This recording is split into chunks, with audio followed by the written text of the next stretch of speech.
नमस्कार, बुलेटिन में आप सभी का स्वागत है। मैं हूं आपके साथ सृष्टि शुक्ला। खबरों से पहले नजर डालते हैं इस वक्त की सुर्खियों में।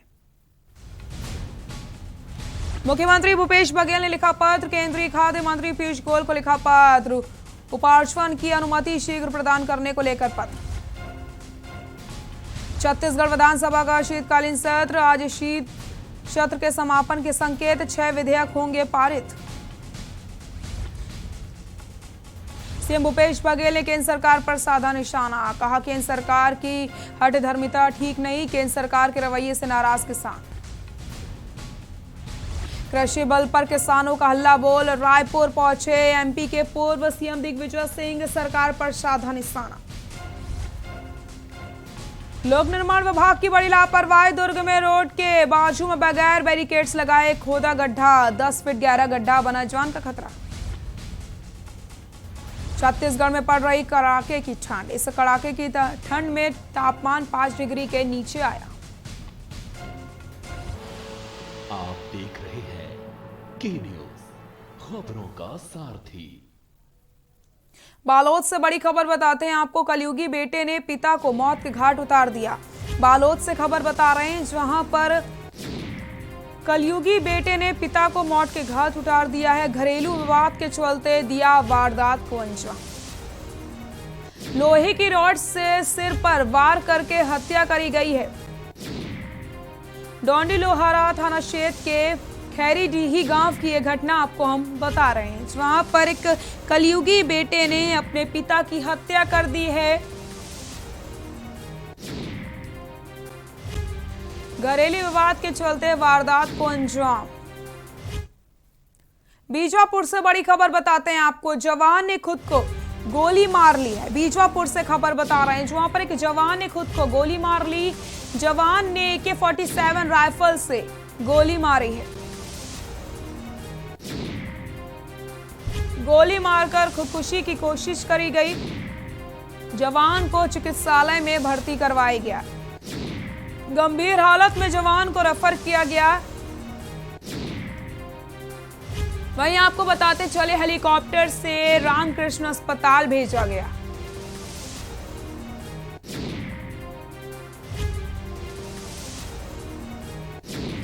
जवान ने AK-47 से खुद को गोली मारी है।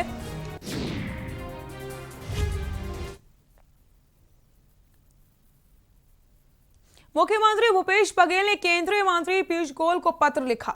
बघेल ने पत्र में यह लिखा है कि खरीफ विपणन वर्ष 2020-21 में उपार्जित किए जाने वाले धान के custom milling 60 lakh metric ton चावल केंद्रीय पूल में जमा करने की सैद्धांतिक सहमति भारत सरकार द्वारा दी गई है, परंतु भारत सरकार के स्तर से समुचित आदेश प्रसारित न होने के कारण FCI के द्वारा चावल जमा नहीं हो पा रहा। इस संदर्भ में भारत सरकार को छत्तीसगढ़ राज्य से 26 लाख मैट्रिक टन उसना चावल एवं 14 लाख मैट्रिक टन अरवा चावल FCI में जमा करने की अनुमति हेतु प्रस्तावित प्रेषित किया जा चुका है।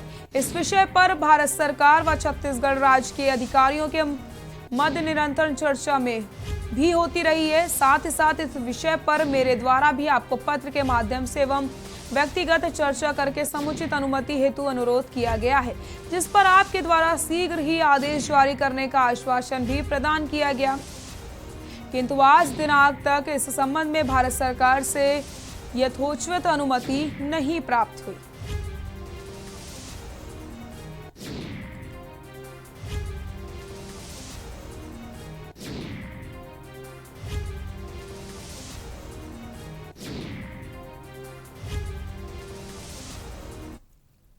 मुख्यमंत्री भूपेश बघेल बलौदाबाजार भाटापारा जिले के तहसील मुख्यालय सिमगा में आयोजित बाबा गुरु घासीदास जयंती समारोह में शामिल हुए।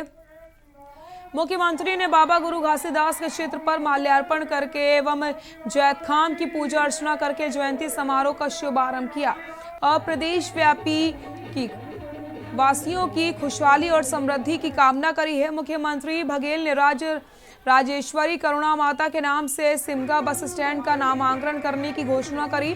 इस अवसर पर लोक स्वास्थ्य एवं यांत्रिकी मंत्री गुरु रुद्र कुमार, नगरीय प्रशासन मंत्री डॉक्टर शिव कुमार डहरिया, खनिज विकास निगम के अध्यक्ष श्री गिरीश देवागन, कृषक कल्याण बोर्ड के अध्यक्ष श्री सुरेंद्र शर्मा एवं संसदीय सचिव शुचि शुकंतला साहू भी उपस्थित रही।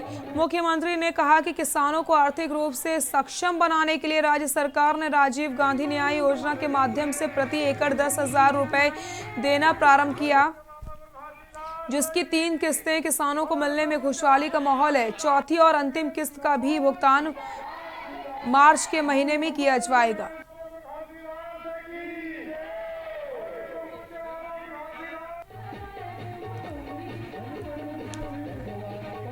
में गुरु घासीदास जयंती के अवसर पर स्थानीय लोगों ने निमंत्रण दिया था, आने का सौभाग्य मिला। पूरे प्रदेश में और देश के बहुत सारे स्थान में गुरु घासीदास जी की जयंती बहुत हर्षोल्लास के साथ मनाया जा रहा है। गुरु जी ने जो मानवता का संदेश दिया है, मन के एक समान, आज भी उतना ही प्रासंगिक है जितना उस समय जब उन्होंने उपदेश दिया था। छत्तीसगढ़ के मुख्यमंत्री भूपेश बघेल जांजगीर चांपा जिले के पामगढ़ में संत शिरोमणि गुरु घासीदास बाबा की जयंती के समारोह में शामिल हुए। संत शिरोमणि गुरु घासीदास बाबा जी की जयंती 18 दिसंबर को मनाई गई जाती है। आपको बताते चले, उनकी जयंती पूरे एक पखवाड़े तक अलग अलग जगहों पर मनाई जाती है। इसी कड़ी में पामगढ़ के जयंती कार्यक्रम में छत्तीसगढ़ के मुख्यमंत्री बघेल पामगढ़ पहुंचे, जहां उनके स्वागत के बाद जैत खाम की पूजा करके छत्तीसगढ़ के राजकीय गीत अरपा पैरी के धार गाने से कार्यक्रम की शुरुआत करी गई।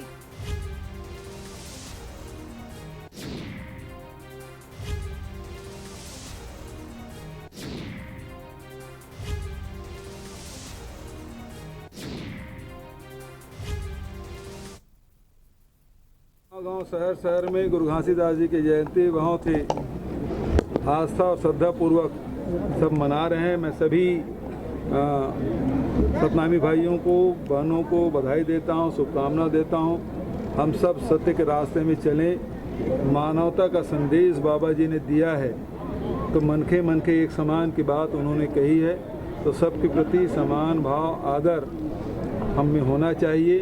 ये गुरु जी का संदेश है और जो ये संदेश हमेशा शाश्वत रहेगा। मानवता के लिए सबसे जरूरी बात यही है। मैं बधाई देता हूँ, शुभकामना देता हूँ। मुख्यमंत्री भूपेश बघेल ने केंद्र सरकार को निशाना साधते हुए कहा कि दिल्ली में किसान चारों तरफ डेरा डालकर बैठे हैं। केंद्र सरकार की हठधर्मिता ठीक नहीं है। पूरे देश के किसान केंद्र सरकार के रवैये से नाराज हैं। कितने किसान की मौत हो चुकी है, कितने लोगों ने आत्महत्या कर ली और कितने लोग दिल्ली के चारों तरफ डेरा डालकर बैठे हैं। सरकार को उनकी बात मान लेनी चाहिए। और क्या कुछ कहा है, सुनाते हैं आपको। उसके प्रतिकार में तो वही करेंगे। और किसान पूरे देश के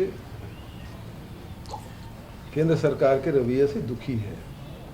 कितने किसानों की मौत हो गई, कितने लोग आत्महत्या कर लिया और हजारों किसान अभी भी दिल्ली के चारों तरफ डेरा डाल के बैठे हुए हैं। सरकार को उनकी बात माननी चाहिए। हठधर्मिता ठीक नहीं है। जब छत्तीसगढ़ सरकार किसानों के धान समर्थन मूल्य में खरीद रही है, तो भारत सरकार क्यों नहीं खरीद कर सकती है? लेकिन अभी तक के मैं पिछले दिनों पीयूष गोयल जी से, जो खाद्य मंत्री हैं, उनसे मैंने टेलीफोनिक भी बात की, अधिकारी स्तर पर भी चर्चा हुई है। लेकिन एफसीआई में चावल जमा करने की अनुमति अभी तक के नहीं दी गई है, जबकि दिसंबर बीतने जा रहा है। किसान कानून के विरोध में पूरे देश के किसान दिल्ली घेरकर आंदोलन कर रहे हैं, जिस पर मध्य प्रदेश के पूर्व मुख्यमंत्री दिग्विजय सिंह ने कहा कि पूरे देश के किसान केंद्र सरकार के 3 किसान कानून के विरोध में आंदोलन कर रहे हैं। किसान विरोधी जो कानून है उसके खिलाफ पूरे देश का किसान आक्रोशित है और केंद्र सरकार को इस कानून को वापस लेना चाहिए। एक किसान विरोधी जो कानून है उसके खिलाफ पूरे देश का किसान उद्दलित है और इसको तत्काल वापस ले लेना चाहिए। कौन इस्तीफा दे रहा है? किसने कह दिया आपको? मुझे तो जानकारी नहीं, मुझे जानकारी नहीं है।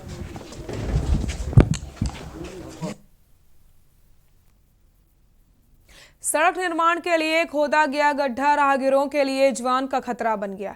गांव कातरों से चिरपोटी सड़क को चौड़ीकरण करने के लिए बगैर बैरिकेड्स लगाए ही लगभग 10 फीट का गड्ढा खोद दिया गया, जिससे राहगीरों की जान का खतरा बन गया। ना ही सड़कों पर रोशनी की व्यवस्था है, ऐसे में रात को किसी भी अनहोनी दुर्घटना का खतरा मंडरा रहा है। यहां तक कि बोर्ड में लगा करके सड़क ठेकेदार व जिम्मेदार अधिकारियों का नंबर देकर के न्यूज इंडिया की टीम ने संपर्क करने की भी कोशिश की, तो ठेकेदार व अधिकारियों के नंबर भी गलत दिखे हैं, जो कि छत्तीसगढ़ लोक निर्माण विभाग की कार्यप्रणाली पर सवालिया निशान खड़ा कर रहे हैं। ऐसे में किसी बड़ी दुर्घटना हो जाती है तो जिम्मेदारी किसकी होगी?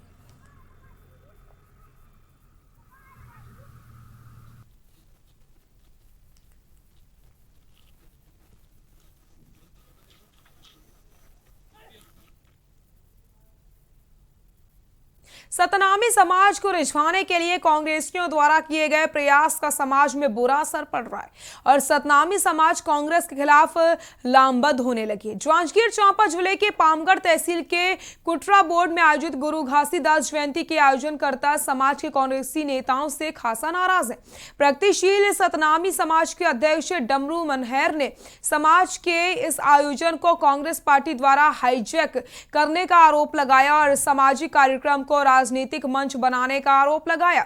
सतनामी समाज द्वारा आयोजित जयंती कार्यक्रम में प्रदेश के मुख्यमंत्री भूपेश बघेल, नगरीय निकाय मंत्री शिव डहरिया और पीएचई मंत्री रुद्र गुरु ने हिस्सा लिया था। प्रगतिशील सतनामी समाज के अध्यक्ष ने समाज के कांग्रेसी नेताओं पर कार्यक्रम के आयोजकों का तिरस्कार करने और मंच में स्थान नहीं देने का आरोप लगाया है। समाज के पदाधिकारियों और कार्यकर्ताओं की कांग्रेसियों द्वारा उपेक्षा किए जाने के कारण उन्होंने कार्यक्रम का बहिष्कार कर कार्यक्रम स्थल के बाहर बैठ करके विरोध दर्ज किया। डमरू मनहर ने कहा कि सामाजिक कार्यक्रम को राजनीतिक मंच बनाने वाले समाज के जनप्रतिनिधियों का विरोध करने की घोषणा की और अब इस तरह से समाज से जुड़े किसी भी कार्यक्रम को कांग्रेसियों के साथ आयोजित नहीं करने का ऐलान किया गया है।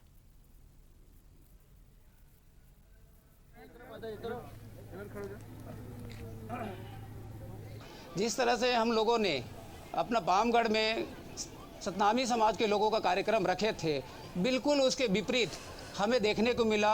यहाँ पर कार्यक्रम स्थल पे कांग्रेस पार्टी का झंडा लगा हुआ है एवं हमें देखने से पता चल रहा है कि कांग्रेस पार्टी के लोगों ने हाईजैक कर लिया है इस कार्यक्रम को।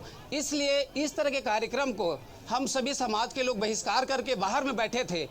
मेरे नाम कई बार अनाउंस किया गया, लेकिन कहीं भी गेट में, मतलब अतिथि गेट में भी नहीं था मेरा नाम, न ही वीआईपी गेट में मेरा नाम नहीं था। प्रदेश भर में धान की फसलों की कटाई लगभग हो गई और धान की कटाई के बाद अब खेत खाली होते ही पेड़ों की कटाई धड़ल्ले से जारी है।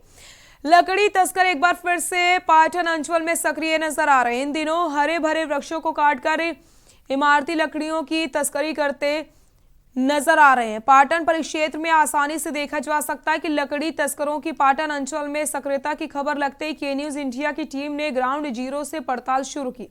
जगह जगह कटे हुए पेड़ के तने अपनी व्यथा बयां कर रहे थे। वहीं ग्राम पंचायत कातरों की सीमा क्षेत्र में ग्राम के मुक्तिधाम के पास कहुआ प्रजाति के जैसे इमारती लकड़ियों का ढेर देखने को मिला।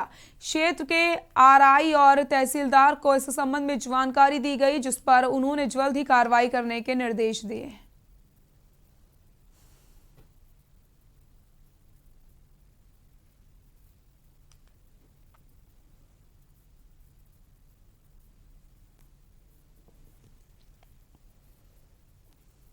जांजगीर में अमरडीहा के धान खरीदी केंद्र में ठेका कर्मी ने फांसी लगाकर आत्महत्या कर ली।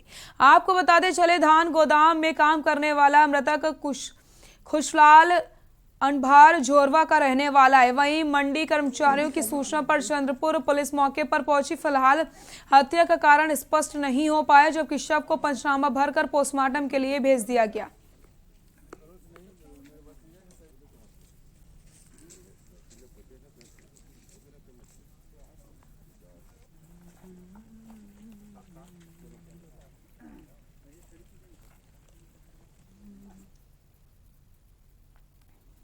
गरियाबंद सिटी कोतवाली में 31 नाइट को शांति व्यवस्था से मनाने के लिए टीआई वेदवंती ने सभी जनप्रतिनिधियों के साथ बैठक ली है, जिसमें सरपंचों, ग्राम रक्षक समितियों व पार्षद उपस्थित रहे।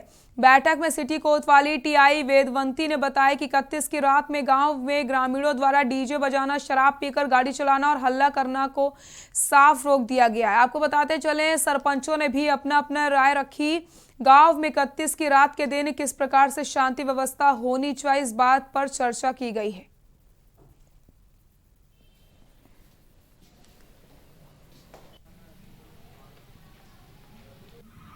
आज दिनांक 27/12/2020 को श्रीमान पुलिस अधीक्षक महोदय के निर्देशन पर शांति समिति का मीटिंग रखा गया था 31 मनाने के संबंध में।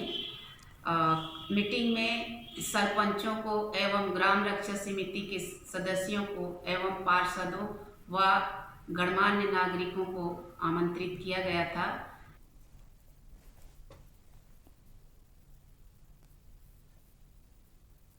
बस्तर जिले के सरगीपाल ग्राम में अवैध कब्जे को ग्रामीणों के द्वारा तोड़ा गया। ग्रामीणों का कहना है कि कुछ लोगों को ग्रामीणों ने रोजगार हेतु बाजार में कुछ जगह प्रदान की थी, जिसमें अब वही लोग दादागिरी कर अवैध कब्जा करके बाजार की पूरी जमीन में अतिक्रमण कर रहे हैं। जिस अतिक्रमण का ग्रामीणों ने बार बार विरोध भी किया और अधिकारियों सहित राजनेताओं को भी सूचना दी, परंतु रसूख होने के कारण कोई भी कार्रवाई नहीं की गई।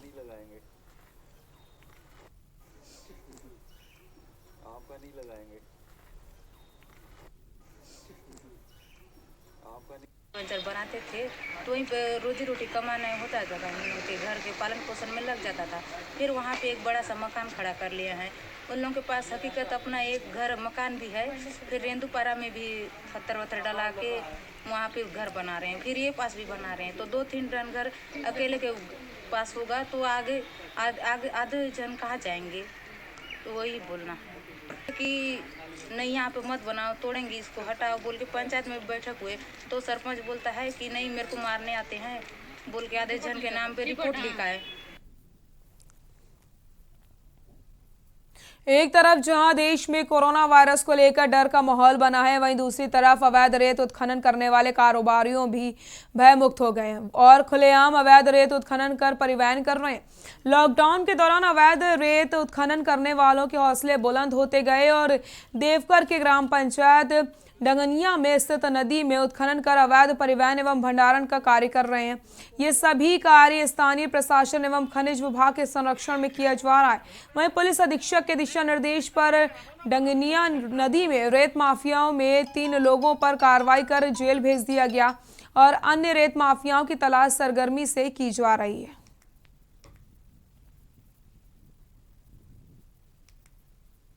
जो कि देवकर चौकी क्षेत्र का मामला है, जिसमें अवैध उत्खनन के खिलाफ तहसीलदार और पुलिस टीम के द्वारा 3 ट्रैक्टर ट्रॉली पे कार्रवाई की गई है।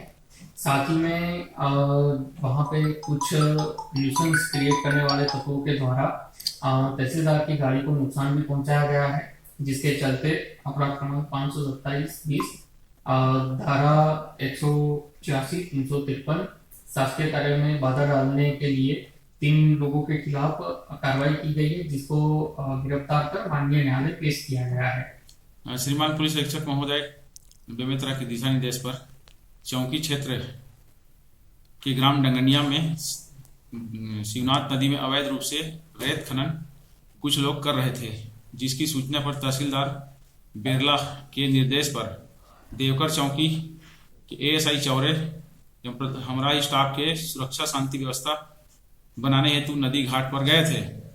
अवैध खनन करता रोहित बारले, नीलू हरियाणा वाले अन्य लोग द्वारा तहसीलदार, पुलिस स्टाफ, पत्रकार के साथ अभद्र व्यवहार एवं शासकीय कार्य में बाधा उत्पन्न करते हुए पत्रकार एवं पुलिस वाहन को तोड़फोड़ किए की रिपोर्ट पर धारा 186, 353, 427, 34 IPC कायम कर आरोपियों की पता तलाश की जा रही है।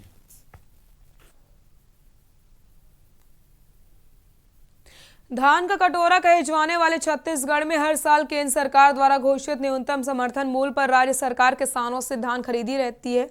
छत्तीसगढ़ में इस साल धान की खरीदी 1815 और 1835 रुपए प्रति क्विंटल की दर से हुई। पिछले साल सत्ता में आई कांग्रेस पार्टी की सरकार ने किसानों से 2500 रुपए प्रति क्विंटल की दर से धान की खरीदी की थी। देश भर में सबसे अधिक कीमत पर धान खरीदी के छत्तीसगढ़ सरकार के इस फैसले की चर्चा पूरे देश भर में हुई थी। बरसों से धूल खा रही स्वामीनाथन कमेटी की रिपोर्ट का हवाला देकर राज्य सरकार ने हर साल इसी कीमत पर धान खरीदने का वादा किया था, लेकिन छत्तीसगढ़ में कांग्रेस सरकार के 3 साल पूरे नहीं हुए और केंद्र सरकार के दबाव में उसे अपने वादे से पीछे हटना पड़ा। समिति में करोड़ों की राशि गबन की गई रकम किसानों से वसूली कर जिम्मेदार अधिकारियों पर सवाल खड़े किए जा रहे हैं।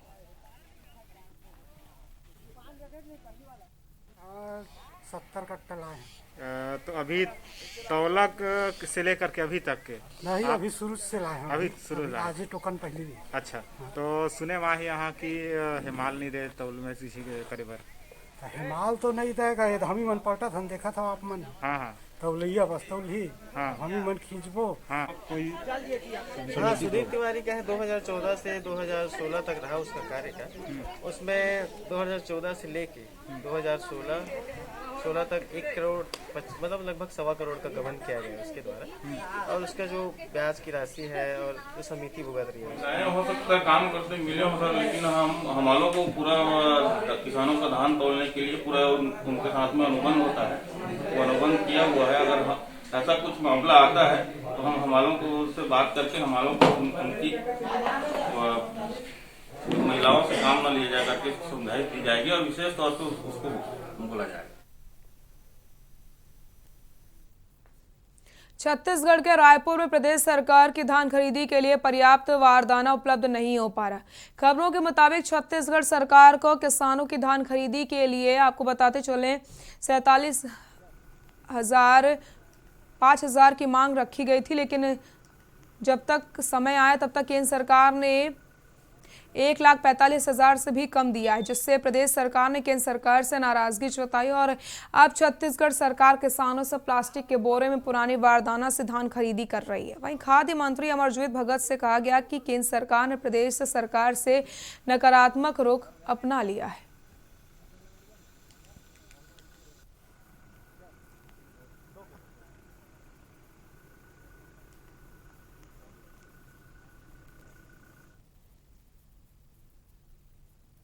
खबर छत्तीसगढ़ के कोरबा से, वहां पर एक सूत्रीय मांग को लेकर के सचिवों ने अनिश्चितकालीन हड़ताल पर बैठ गए।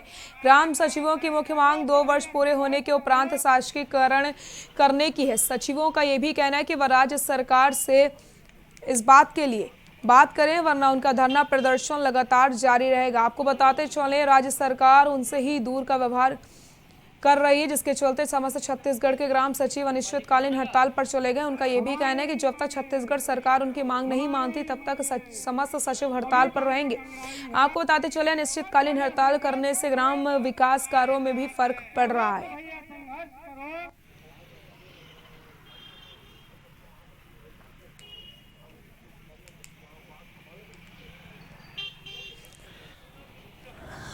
हम लोग एक सूत्री मांग है हमारी 2 वर्ष सेवा अवधि पश्चात शासीकरण का। हमने इस संबंध में शासन को कई बार ज्ञापन दिए हैं। हमारे जिला प्रांत कार्यकारिणी की ओर से भी ज्ञापन दिया गया है। शासन जो है इस पर बिल्कुल शांत बैठी हुई है। हमारी मेहनत, हमारी सेवा को नज़रअंदाज किया जा रहा है। बुलेटिन फिलहाल के लिए इतना ही। देखते रहिए के न्यूज़ इंडिया। नमस्कार।